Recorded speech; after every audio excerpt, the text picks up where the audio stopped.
Assalamu алейкум, урматтуу мекендештер, урматтуу момун мусулмандар.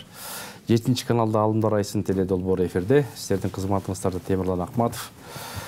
Кыргыз эли байыртадан ушул жакшырка чакырган жоомарт берешен эл болгон. Андыктан бул Ороз айында да көрүп атабыз. Элдерибиз жакшылыкка чакырып, жамандыктан кайтарып, жоомарт берешендик дагы туу чогусуна жетип атат. Анткени ошол тобул токтогул атабыз дагы ырдап барса, эл аралап барганда ошол жылкы баласынан 22 баш берет экен, бирөөсүн алып калган бар жетим жесирлерге таратып кеткен учуру бар. Ошондуктан урматтуу туугандар, бизди, сиздерди жалпы элибизди берүүчү колдордон кылсын деп эфирибизди баштайбыз. Ассаламу алейкум. Бүгүнкү ошол жакшылыкка чакыруу деген темада Кыргызстан Ислам университетинин ага окутуучусу, дин алымы Эстебес Ажыкулов келген. Ассаламу алейкум, орозуңуз кабыл болсун. Кабыл болсун, рахмат. Устаз, эл журтуңуз менен амандашып алсаңыз. Ассаламу алейкум, улуу кыргыз элим, кыргыз мамлекетинин жашоочулары, эми корозлорго аман эсен жетели иншалла. Жок эле дегенде 80-90го 100гө чыгып анан бейишке кетели иншалла. Алла разы болсун. Кудай таала бул айларда ошол жакшы дуа тилектерин баарын кабыл алат дейт. Анда бүгүнкү ушул темабызды ачып берсек, дамла, ушул жакшылыкка чакыруу деген бул өзү эмне? Алла таалам Курандын Имран сүрөсүнүн 104-чү аятында айтат: Аузу биллахи минаш шайтанир раджим, бисмиллахир-рахманир-рахим. Кунтум хайра умматин ухриджат лин-нас та'муруна бил-ма'руф ва танхауна анил-мункар ва ту'минуна билlah. Силер эң жакшы үммөт болдуңар дейт. Адамдардын жакшылыгы үчүн чыгарылдыңар, жаралдыңар дейт. Силер жакшылыкка чакырасыңар, жамандыктан кайтарасыңар, өзүңөр Аллага иман келтиресиңер дейт да.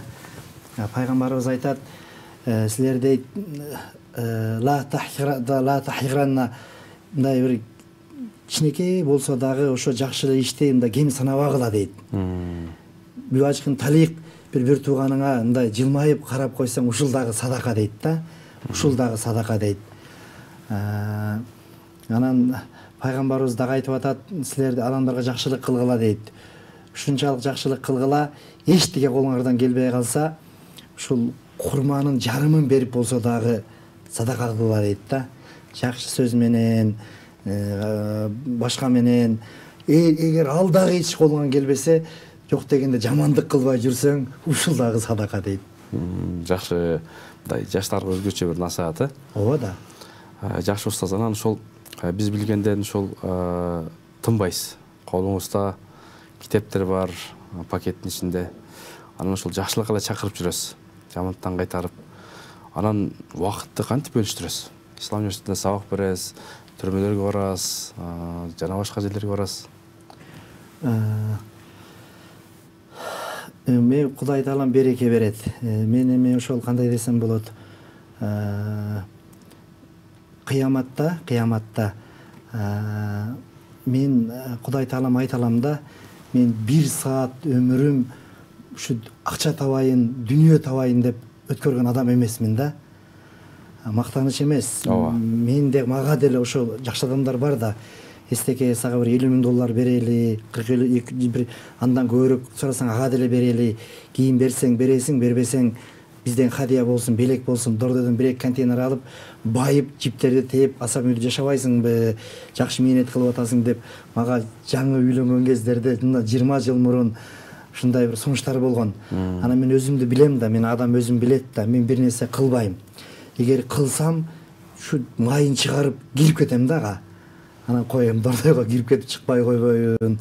Кудай таала мага ушунча илим билим берсе, Кудайга шүгүр эми, бул бай айтып коюш керек.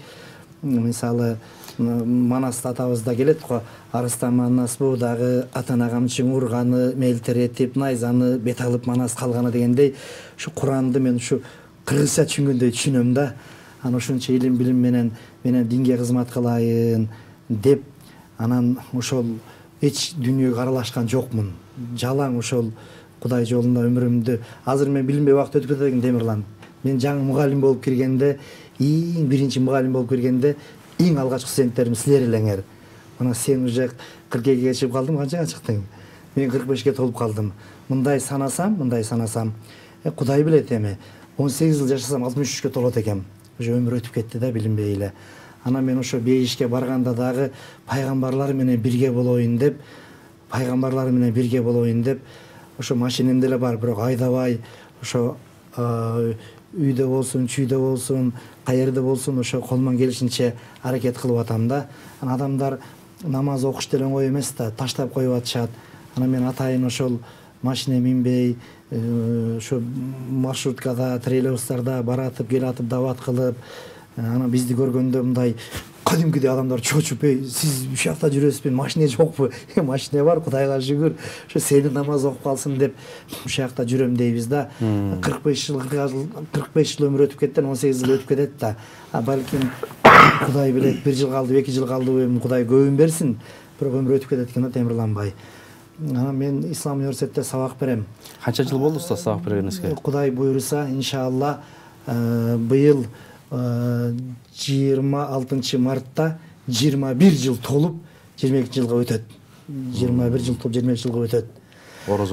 Орозодо Кудай буйруса. Анан ошол Кудайга рахмат, анан биздин ошо ректорлорубузга, проректорубузга рахмат. Эстеке, сенин ишиң оор, бизди жүр десең биз бара албайбыз аяка. Дух деле жетпейт, ошо айтканда, кыяматта ошо жок дегенде ушу сага биз жардам берген бололу. Бир жумада мен 2 же 3 жолу эле келип сабак берем Ислам университетте, түшкө чейин. Андан кийин бошмун. Ошондо 4 күн же 5 күн мен университеттен сырткары бошмун да. Анан каалаганда ошол абак жайларына, таштаган жерлерге, адашып калган кыздарыбызга, бомж болуп кеткен бир туугандарыбызга, ушундай оор катмарларга барып иш жүргүзөбүз да. Ошол ишти жүргүзгөнүңүзгө жалпы канча жыл болду? Кудай кааласа 97-жылы шаарга келдим мен Бишкекке. Ошондон бери эле Кудай буйруса. Бул идеяны өзүңүз баштадыңызбы же бирөөлөр сунуштадыбы бар деп? Ушу Кудай жүрөгүмө салды. Эми молдолор адамбыз да. Байларга, бийликтегилерге аларга да айтыш керек, туура айтыш керек. Анан бирок аяка адам баргысы келет да. Адамбыз да, биз периште эмеспиз да, пайгамбар эмеспиз да. Анан тарыхта өзү бүт эле мен эми ислам ушу 3 окуу жай бүттүм, жогорку даражада, светский дагы, диний дагы. Анан кээде кембагалдар кабыл алат экен да динди. Тарыхта ошондой экен. Андан кийин байлар келет экен. Андан кийин бийлик келет экен да. Келсе, анан келбесе жок. Ошондой экен да. Анан билбейм, эми Кудай ушундай жаратып коет экен. Алла Таалам эмеде айтат, Майда сүрөсүнүн 54, 55, 56 аяттарда келет. Мухаммад пайгамбарыбыз саллаллаху алейхи ал киши өлгөндөн кийин, ал киши каза болгондон кийин мусулмандар 100 миңден ашык адам эмеге барган, ажыга барган. 100 миңден ашык адам. Анан ал киши өлгөндө Мекке, Медина, анан Бахрейнде бир эле калды дейт, ушул эле жер тынч болду дейт. Анан башкасы муртат болуп, динден кайтып кабыр болушкан. Кээ бири зекет бербейбиз деген, кээ бири намаз окубайбыз деген, кээ бири Мухаммаддын пайгамбар эмес, мен пайгамбармын деп бир 10го жакын пайгамбар чыгып алган. Бир-эки аял мен дагы пайгамбармын деп чыгып алган да. Мына ушундай окуя болушун билип, Кудай Таала акыркы аяттарда ушундай сөздөрдү айткан. Астагфирулла. Эмес 54, 55, 56 аяттарда келет Майда сүрөсүнүн. Астагфирулла. Ya eyyühellezine amanu man yartada minkum dinihi fasayatillahu biqawmin yuhibbuhum yuhibbunahu azillatan alal mu'minin aizatan alal kafirin yujahiduna fi sabilillah ve la yakhun lamata laim zalika fadlullah yutihi man yasha Allahu wasiyun alim innama aleykumullahu ve rasuluhu vellezine amanu allezine yuqimuna as-salata yutuna az-zakata ve hum rakiun ve ma yatarallahu ve rasuluhu vellezine amanu fa inna hizbahumul ghalibun. Ey iman келтиргендер, ey мусулмандар, силерден кайсы бириңер динден кайтып муртат боло турган болсо, капыр боло турган болсо, динден чыга турган болсо, анда Алла Таала ушундай бир адамдарды алып келет, ушундай бир аялдарды алып келет, ушундай бир мусулман коомду алып келет. Юхиббухум, аларды Алла жакшы көрөт. Аларды Алла сүйөт. Юхиббунаху, аларды Алланы жакшы көрөт. Аларды Алланы сүйөт. Азиллатен алал му'минин, алар имандууларга, мусулмандарга ак көңүл, кичипейил, мээримдүү, бооркер болушат. Айзатен алал кафирин, дин душмандарына, башкаларга алар катуу кол болуп, баатыр болуп, динди коргоп турушат дейт. Алар Алланын жолунда күрөшөт, аракет кылат дейт. Малы менен, жаны менен, мындай азыркы бизге айтканда эми адамдар мисалы кээ бир адамдар абак жайларына десе баргысы келбеши мүмкүн, Таштандыга баргысы келбеси мүмкүн, балким молдокелерибиз деле адашып жүргөн, сойгоп жүргөн кыздарга баргысы келбеши мүмкүн, бомж болуп жүргөндөр баргысы келбеши мүмкүн. Эми баарын айта албайм, бирок мүмкүн да. Оңой эмес да бул. Бул Кудай Таалам сыфаттап аткан аяттарда алар андай кылбайт дейт да. Алар бомж болсун, сойку болсун, каракчы болсун, абак жайда болсун, байбы, кедейби, бийликте айырмасы жок дейт. Алар ушу аракет кылып Аллага чакырат, жакшылык кылат дейт да. Булар жемелөөчүлөрдүн, мунафыктардын, мушриктердин, сөлөкөткө табынгандардын, адам шайтандардын сөздөрүн таасирленбейт дейт. Бул Алланын жакшылыгы, Алла муну кимге кааласа берет, ар кимге эле берилбейт дейт да. Ошондой ким Алла Тааланын дос тутса, анын пайгамбарын дос тутса, имандуулар дос тутса, мына ушулар жеңишке жетүүчүлөр, булар ушундай Алланын аскерлери тигүү деп ушундай Кудай Таалам мактайт да. Жакшы устаз. Ошол абактарда, таштандыларда болсун, абактарда азайып атабы мындай? Аллага шүгүр, жакшы. Азыр биз ошо 2003-төн бери болгондо мурда дарактарга чыгып алып, башка болуп алып эле жашпыз да сүйлөй берчик. Аны ошо ГСНдин сотрудниктери, молдокелер, муфтият менен биргеликте эле ГСНге жакшынакай эле закондуу түрдө кирсеңиздер деп 2003-төн бери ушул күнгө чейин барылып атат. Бардык абак жайларында мечиттер бар, дааратканалары бар, салдырып бердик. Кээ бирин өздөрү салып алышты, кайрымдуулук фонддору салып берди. Кудайга шүгүр. Өз адам ушундай экен да, кыргыз айтат го, башы оорубаган Кудай менен иши жок деп. Эң биринчи даватты жакшы уккан, Кудайды тааный турган жер бул абак жайлары. Бекеринен пайгамбар медресеси делбейт да, биринчиси. Экинчиси ооруканалар. Анан кийин башка жактарда. Ошон үчүн эч ким мисалы дүйнө жүзүндө азыр 8 миллиардка жетип калдыбы адам, бирөө да айта албайт да мен абакка түшпөйм деп. Же бирөө да айта албайт да мен бомж болуп калбайм деп. Кепилдик жок. Кепилдик жок да. Же бирөө да айта албайт да мен ушинтип эле өмүрүм өткүчө бай болуп же бийликте өтүп кетем деп. Кудай Таалам Куранда айтат, Астагфиру билла, Али Имран сүрөсүнүн 20-22 аяттарда келет. Аузу биллахи минаш шайтанир ражим. Бисмиллахир-рахманир-рахим. قل اللهم مالك الملك تؤتي الملك من تشاء وتنزع الملك ممن تشاء وتعز من تشاء وتذل من تشاء بيدك الخير إنك على كل شيء قدير تولج الليل في النهار وتولج النهار في الليل وتخرج الحي من الميت وتخرج الميت من الحي وترزق من تشاء بغير حساب. Алла Таала Мухаммад пайгамбарыбызга алейхиссаламга кайрылып атат. Эй Мухаммад, сен айткын дейт. Эй Алла, сен бардык байлык бийликтин ээсисиң. Сен кимге кааласаң байлык бийлик бересиң, кимден кааласаң кайра алып коесуң, кимди кааласаң урматтап сыйлап чоң бийик даражага жеткиресиң, кимди кааласаң ушундай бир кордоп абак жайларына түшүрүп, балким андан да төмөн болуп ушундай бир оор акыбалдарга түшүрөсүң. Сен күндү түн кыласың, түндү күн кыласың, өлүктөн тирүүнү чыгарасың, тирүүдөн өлүктү чыгарасың, кимге кааласаң эсеп байлык рызык бересиң деп айткан дейт. Биз бардыгыбыздын тагдырыбыз Кудайдын колунда темирланбай. Эртең эмне болуп кетет эч ким билбейт да. Жашоодо театр деген бул чында. Биз абак жайларында же башка жерлерде бардыгыбыз эле бир камыр сыяктуу эле бирбиз. Мен молдон ролун аткарып атам, сиз соттогон адамдын ролун аткарып атасыз, же башка эртең баягы артисттер эметет го, бирөө байдыкын ролун аткарат, бирөө падышаныкын аткарат, бирөө бомждукун аткарат, бирөө кайрычын аткарат. Анан мындай эле кетсе бүт эле адамдар ушул убактылуу катуу болуңуздар тигүү деп айтып беребиз да. Тарых Нелсон Мандела деген ЮАРдын падышасы болгон, президенти болгон, 33 жыл кырыткада отуруптур да. Кырытка деген мындай түрмөдө, ушу бу жерде жатасың, бу жерде тамак ичесиң, бу жерде ажаткана. Ушул жерде 33 жыл олтурган. Чыгып, анан кайра дагы батып президент болуп ЮАРга. Анан жакында каза болду да. Ушуларды айтып беребиз. Чын-чынына келгенде бардыгыбыз Кудайдын колундабыз темирлан иним. Эртең кандай тагдыр күтүп атат, бул табышмак. Бир Кудайдан башка эч ким билбейт. Керек болсо тагдыр ушундай илим, ушундай улуу илим, аны Мухаммад пайгамбар дагы 100% билбейт. Алейхиссалам. Жабраил периште дагы билбейт. Ушундай улуу илим да бул. Анан кийин Темирланбай мындай Алла Таала ешкимге муктаж эмес. Алла Таала молдолорго да муктаж эмес. Алла Таала керек болсо пайгамбарларга да муктаж эмес. Периштелерге да муктаж эмес. Эгерде Алла Таала жиндерден пайгамбар жиберсе, анда адамдар айтат экен да бул жин да, же бул периште да, же бул куш да, же бул көгүчкөн да, мен андай кыла албайм да деп. Ошол себептен пайгамбарлардан, адамдардан пайгамбарлар жиберген. Бизде акындар кырда айтат го, бакыт кушу сага конуптур деп боздойт го. Пайгамбарлар бакыт кушу конуп калган адамдар. Биз аларды жакшы көрөбүз, ээрчийбиз, сыйлайбыз. Пайгамбарлар мисал бул болсо чүрбөйбүз. Чүрсөк бир адам мындай молдо болуп калат, молдо сыяктуу болуп калат да, чүрбөйбүз.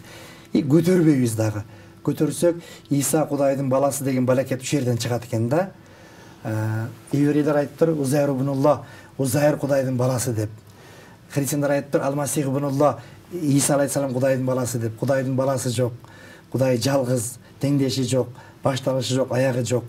Анан эгерде ушундай иштерди мисал мен кылбайм десем, сен кылбайм десең, мындай грубо айтканда, орусча айтканда Кудай Таалам пошел вон деп туруп, башка бирөөнү кылдырып коет да. Бул улуу иш. Ошон үчүн аракет кылып атабыз эми. Бир үйгө жетпей адам өмүрү өтүп кетип атат. Пайгамбарлар менен, Мухаммад алейхиссалам менен, Муса алейхиссалам менен, Юсуф пайгамбар менен, Адам атабыз менен, Сулайман пайгамбарлар менен бирге бололу деп, ошо аз калган өмүрдү аракет кылып атабыз. Алла разы болсун. Анан сиз менен ушул умрага, ажылыкка барам деген арзу болгон адамдар көп экен. Ошол баягы түрмөдө да бизде көрүп калдык, ошол сизди атасында, энесиндей күтөт. Баягы сиз үмүтсүздүктөн аларга үмүт берип, анан дух берип, жакшы багыт берип, анан жакшы жолго салып атпайсызбы? Анан бул эми Кудай Таала сизге жакшы бир мүмкүнчүлүк берген. Баягындай ой чабытыңыз кенен, анан баягы жашына жаштай, карысына карыдай мамиле жасап, илим менен тастыктап дегендей. Анан негизинен ошол жылда умрага барып турасыз. Ал жактагы ошо барып келгендер дагы эстебес ачка менен барган өтө керемет, көп нерсе үйрөнүп келдик деп ыраазычылык билдиргендер да көп. Жакында эле ушу умрага барып келдиңиз, урагыңыз да кабыл болсун.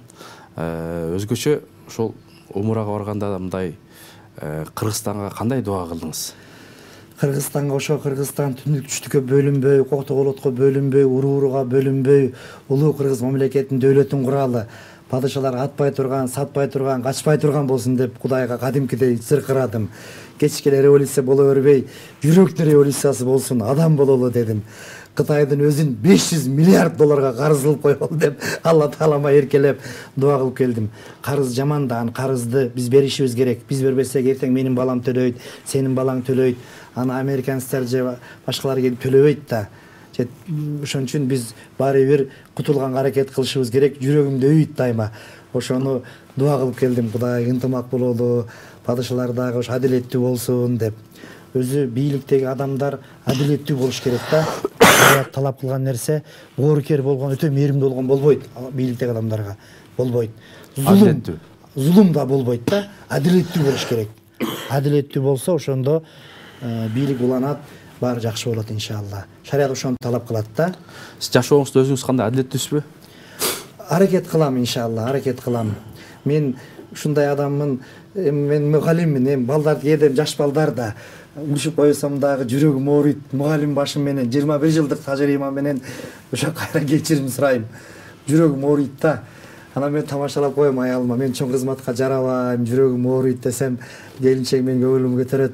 Жарайсың, илгери жомоктордо барго, бир ушундай падыша болуптур, башка болуптур, өзү дагы жыргаптыр, эли дагы жыргаптыр дегендей болосуң деп коет. Анан мейли деп жакшы сөз жарымырыз дейт. Ошондой. Алла разы болсун. Анан ошол Касым Тыныстановдун доорунда бирөө келип сураптыр, балаңды бер, мага жардам берсин десе, айтыптыр, жок, мен балам мал багар дептир.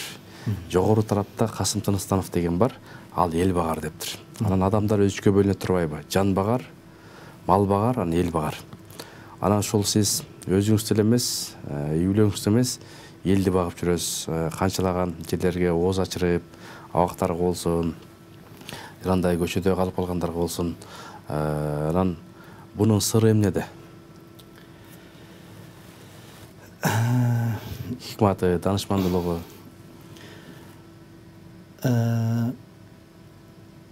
Азыр мисалы мына бул кайрымдуулук фондторго рахмат.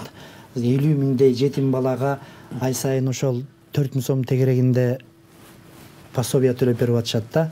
Муну ошондо эсептесең бир айда 200 миллион сом болот экен. Анан мен ушундай бир жүрөгүмө келди, эгерде Кудай сактасын мен өлүп калсам деле менин балдарым жетим калып калышы мүмкүн.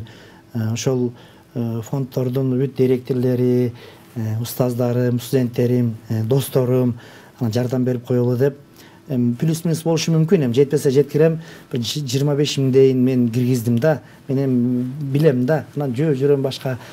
Анан пайгамбарыбыз айтып атат: "Ма кана фи хаджатихи, кана Аллаху фи хаджатихи." Эгер сен бир мусулмандын жардамында болсоң, бир тууганын жардамында болсоң, муктаждыгында болсоң, Алла Таала өзү сенин муктаждыгында болот. Сен ушу байкушка жардам берип бир материалдык болсун, моралдык болсун, акча болсун, азык-түлүк болсун, ушуга жардам берип койсоң, Алла Таала сенин муктаждыгында болот дейт да. Анан мен көп көрдүм да. Мен Алла Таала Ар-Рахман сүрөсүндө айтат: "Хал жазал ихсан илля ихсан." Жакшылыктын жазасы, сыйлыгы бул бир гана жакшылык дейт. Бул дүйнөдө болсун, ахиретте болсун. Анан кой деп мен көзүм менен кадимкидей көрүп атам да. Анан кантип кылбайсың? Кудай уруп кетпейби? Кыласың да. Анан керек болсо жанагы Кудай кечирсин, эми бомуждоп атпайбыз эми. Бомуждоп кеткен бир туугандарыбыз, алар жакшы адамдар, 3-4 дипломдору бар. Алар ушундай бата берет кээде. Мен эми мындай эми айтып коюш керек да, бул деле тарыхта. Балким Кудай өмүр берсин, бирок канча өмүрүбүз калды, Кудай билет. Эстеке, молдоке айланайын, сиздин урук тукумуңуз Осмон империясындай болуп дүйнөбүздү башкарган адамдар чыксын. Чыңгызхан эми кабыл болгон, кийин балдар исламды кабыл алган, алар дагы дүйнөнү башкарып турган бир убактарда. Ошондой сиздин урук тукумуңуздан дүйнөнү башкарган адамдар чыксын. Ошондой дөөлөттөрдү берсин деп окуганда алар бүт ушундай бата берип, ыйлап бата берет. Кээде ушуга чейин сөздөрдү айтат, ыйлайсың да. Мен дейт эки эле нерсе сурайм дейт. Биринчиси дейт, ушу Кудай менин күнөөмдү кечирип, мен 8 кабат бейиш дейсиңер, 8 кабат мага кереги жок, молдоке. Ушу эптеп эле төмөнкү эле биринчи кабатына кирсем болду. Сиздин урук тукумуңуз дүйнө жүзүн башкарсын, урук тукумуңуз ушу 8 кабатка барсын пайгамбарлар менен. Мен ушуну гана сурайм, башка эч нерсе сурабайм деп ыйлайт да бакуштиги бомуж байкелерибизчи. Минтип Айчы Темирланин бул бир гана пайгамбарга айтышы мүмкүн. Экинчи чыныгы пайгамбардын мураскерине айтышы мүмкүн да. А болбосо 10 миллион доллар берем десең дагы антпейт, алгандан кийин өзүңө душман чыгат кайра. Туурабы? Жакшы устаз, анан мынакей ушул жакшылыкка чакырганда баягы ушу адамдар Кудайдын жолуна түшүп, исламды таанып, орозо кармап калып баягы себепкер болосуз да. Ошондо сизде кандай таасирлер болот? Үйгө келип ойлонуп же алардын баягы жүзүндөгү нур жанып турган жүзүн көргөндө? Пайгамбарыбыз айтып атат: Бисмиллахир-рахманир-рахим. Бул жерде хадисте ачык айтып атат. Кала Расулуллах саллаллаху "Ман далла ала хайрин", ким бир жакшылыкка далалат кылса, динге, иманга, намазга, ак көңүлдүккө, фалаху мислу ажри фаилихи. Анда ошол адамга, мисалы, эми бир бомуж болуп жүргөн, же сойку болуп жүргөн бир туугандарыбыз, же каракчы болуп жүргөн бир туугандарыбыз оңолуп кетсе, биз экөөбүз чакырдык, мисалы, оңолуп кетсе, ошолордун сообу өзүнө да 100% тиет экен, экөөбүзгө да тийип турат экен да. Алар башкаларды чакырса, ага да тиет, башкаларга да тиет. Кыяматта Темирлан, сен мына эми азыр тил менен түшүндүргөндө миллиардер ушундай соопторго ээ болдуң, ушундай болду деп периштелер сүйүнчүлөйт экен да. Анан сиз айтат экенсиз: "Мен андай кылбадым эле, мен өмүрүм 60-70 жыл болсо, анан мен кандай, аны бул башка Темирлан болсо керек, же башка эстебес болсо керек" деп таң калат экенбиз да. Анан туура айтасыңар, бирок ошол силер бир бомуж болуп жүргөн бир байкеңерди, сойку болуп жүргөн бир карындашыңарды, каракчы болуп жүргөн, уруу кескин болуп жүргөн бирөөнү оңдодуңар эле, ал башкаларды оңдоду, ушинтип бул садака жарыя дейт. Так кыяматка, өлүк кыямат болгонго чейин биз өлүп кетсек да бара берет экен да аркабыздан. Анан бул кандай жакшы. Пайгамбарыбыз айтып атат: "Я Али, лан яхди Аллаху бихи раджулан вахидан хайрлака мин хумурун ниам, хайрлака мин ад-дунья ма фиха." Бир адамдын динге келип калышы, иманга келип калышы сен себепкер болуп дейт. Анда бул дейт эмне дейт, сага эң бир дүйнөдөгү кызыл төөдөн, азыр тил менен айтканда эң жакшы Мерседес машинелерден, джип машинелерден да кымбат дейт. Керек болсо дүйнөдөгү бардык нерседен да кымбат дейт да, жакшы дейт. Себеби биз адамды түбөлүк тозоктон сактап калып атабыз, түбөлүк тозоктон. Алла Таалам Куранда айтат: "Оман ахяха факан махянаса жамия". Ким бир адамды өлүмдөн сактап калса, боңур болуп өлөйүн деген жерден сактап калса, наркоман болуп өлөйүн деген жерден сактап калса, сойку болуп өлөйүн деген жерден сактап калса, факан махянаса жамия, анда ал бүтүндөй жер бетин адамдан сактап калганга барабар дейт. Оман катала нафсан бигайр нафсан фасадин факан каталанса жамия. Эгерде ким бир адамды бейгүнөө өлтүрүп койсо, же болуп башка кылса, каталанса жамия, бүтүндөй жер бетин өлтүрүп койгонго барабар дейт да. Анан ушундай биз эми азыр материалсыз болуп кетпедикпи? Доллар десе, долларда да эки ылы бар экен, доллар деп от души айтабыз. Аллах десе, Аллахта да эки ылы бар экен, Аллах деп зорго айтабыз. Материалдык мынтип ушуга көрүнгөн нерсеге таасирленип калдык да. Мисалы, мен эми студенттерге сабак берем да, айрыкча ошо көбүнчө биринчи, экинчи курстарга 20 жылдан ашты. 3-4 эми аксакалдар берет, аларга бериш жеңил, анан биринчи, экинчи курс кыйын да. Анан бир айырмабыз сахабалар менен биздин Темирлан. Мисалы, сен деле мен деле сары челек барбы десе, бар дейбиз. Ысык көл барбы десе, бар дейбиз. Бейиш барбы десе, бар дейбиз. Бирок сары челек менен ысык көлдө бар экен дегенде ишенсек, көз периште болуп кетет экенбиз да. Баракелде. Аллах барбы десе, бар дейбиз. Бирок күндү көрүп турганда ишенсек, көз сахаба болуп кетмейт экенбиз да. Азирет Али айткан экен, мен дептир ушул бейиш менен тозок, мен биягын мен кошуп атам, мисал кылып. Ысык көл менен сары челекти эми ал киши айтыптыр, өзүлөрүнүн көлдөрүндү айтыптыр, Арабиядагы көлдөрдү эсимен чыгып турат. Мен мындай салыштырып айта берейинчи. Ысык көл менен сары челек мен алдыма келип калса дептир да, мен анда бейишке болгон ыйманым күчөп кетпейт, азайып да кетпейт деп. Ошондой алар эмне үчүн тиги Рим империясын, Перс империяларын жеңип алышкан. Өлсөк бейиш, өлбөсөк жеңиш деген тоо болгонда, тоодон да чоң болгонда жүрөктөрү ошондой ыйманды болушкан. Аларда устаз, бир минуттай убактыбыз калды, бир жалпы бир элдик журтка дуа бериңиз. Мейли. Иншалла. Кудай Таалам ушу аракандай Кыргызстаныбыз кыяматка чейин бар болсун. Кыргызстаныбыз түндүк-түштүккө бөлүнбөй, Коктоголотко бөлүнбөй, Урмурга бөлүнбөй, улуу Кыргыз мамлекетинин дөөлөтүн куралы. Падышлар атпай турган, сатпай турган, качпай турган болсун. Жана революция боло бербей, кыяматка чейин бийлик шайлоо жолу менен, тынчтык жолу менен алмашсын. Кудай Таала падышаларыбызга, муфтилерибизге, органдарыбызга, врачтарыбызга, соодагерлерибизге, дыйкандарыбызга береке берсин. Торгой жумут кылган замандарга жетели иншалла. Кудай кааласа, имам Бухаридей, имам Муслимдей, имам Тирмизидей, Ибн Мажадай, Абу Дауд Нисаидей, Абу Ханифадай, имам Мухаммадтай, имам Юсуфтай, имам Зуфардай, Иса Ахунбаевтай, теги Иса Ахунбаевтай, Ишеналы Арабаевтай, Жусуп Абдурахмановтай аталарыбыздай балдарыбыз чыксын, кыздарыбыз чыксын, баары жакшы болсун иншалла. Кудай Таала Адам атабыздан баштап пайгамбарыбыз сурак бошонун баарын берсин. Адам атабыздын пайгамбарыбыз сактаса баарынан сактасын. Кудай Таалам эки дүнү жаман жарышышын баарынан сактасын. Эки дүнү жакшырышын баарын берсин. Валлахи Аллахым, Роббана атина фид дунья хасанатан ва фил ахирати хасанатан ва кина азабан нар.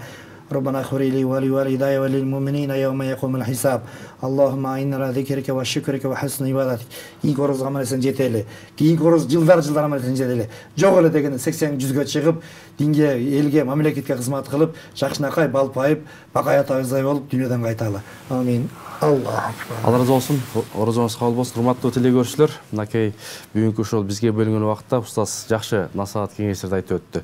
Сизди бизди баардыгыбызды ушул жакшылыкка чакырган эр азаматтардан кылсын. Орозодо эмне тилек кылсаңыздар Кудайым баардыгын кабыл болсун. Эл жерибизде тынчтык болсун, ынтымак болсун, ыйман болсун. Кудай Таала сиз менен бизди берүүчү колдордон кылсын. Кийинки эфирден амандашканга чейин Аллах Тааланын саламы, тынчтыгы, берекеси сиздер менен болсун.